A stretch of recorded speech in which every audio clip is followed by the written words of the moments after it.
गोरखपुर के नेताजी सुभाष चंद्र बोस जिला चिकित्सालय में डेंगू के मरीजों की संख्या अब धीरे धीरे कम होने लगी है। संचारी रोग के सीजन के दौरान जिला अस्पताल में डेंगू, मलेरिया, उल्टी, दस्त, बुखार आदि के मरीज बढ़ गए थे। इस बारे में नेताजी सुभाष चंद्र बोस के जिला चिकित्सालय के वरिष्ठ फिजिशियन डॉक्टर BK सुमन ने बताया। देखिए, अभी जो संचारी रोग का जो सीजन चला था उस पीरियड में मरीजों की संख्या बढ़ी थी, खास करके डेंगू के मरीज और चिकनगुनिया और गैस्ट्रोएंटेराइटिस, उल्टी दस्त के भी मरीज।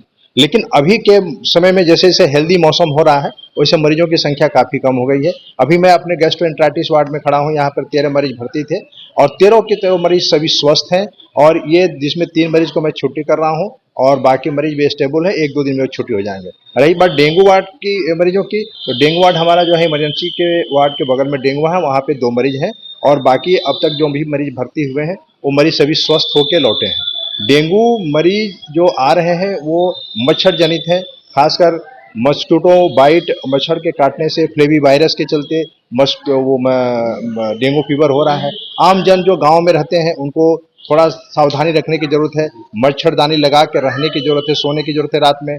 दिन में कपड़ा पूरा कवर करके रखें, क्योंकि घर के आसपास नालियों में और तमाम गड्ढों में या गमला लगाए हैं या कोई भी कूलर है उसमें पानी जमा रहता है, उसमें इस मच्छर का प्रकोप ज़्यादा होता है और मच्छर जो है ये दिन में ही काटते हैं, डे बाइट है इनका। और इसलिए इनको इससे बचने के लिए है कि आसपास पानी न रुकने दें और जो भी बर्तन है, चाहे खुला हो, चाहे आपका गमला हो या ये कूलर हो जिसमें पानी पड़ा हो, उसको साफ करके रखें।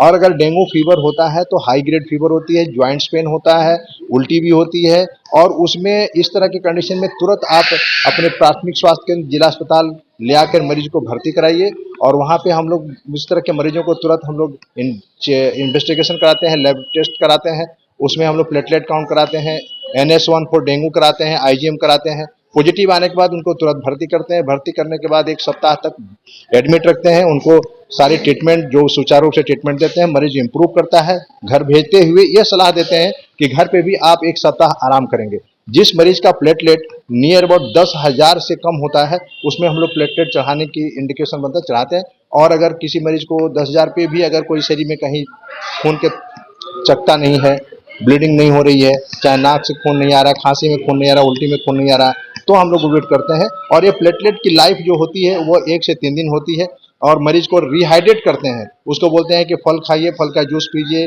नारियल पानी पीजिए, आराम करिए। और इसका बेस्ट ट्रीटमेंट है बेड रेस्ट और वाटर इंटेक बढ़ाइए, इलेक्ट्रोलाइट्स मेंटेन रखिए और बहुत दिक्कत तो हम लोग IV फ्लूइड पर मेंटेन रखते हैं। ये सब करने के बाद मरीज स्वस्थ होता है, घर भेजते हैं। और अब तक हमारे जिला अस्पताल में जो मरीज भर्ती हैं नियर 36-38 मरीज भर्ती हैं, सभी स्वस्थ होकर जिला अस्पताल से गए। बजाओ जरा झूम के बजाओ, बजाओ बजाओ जरा झूम के बजाओ।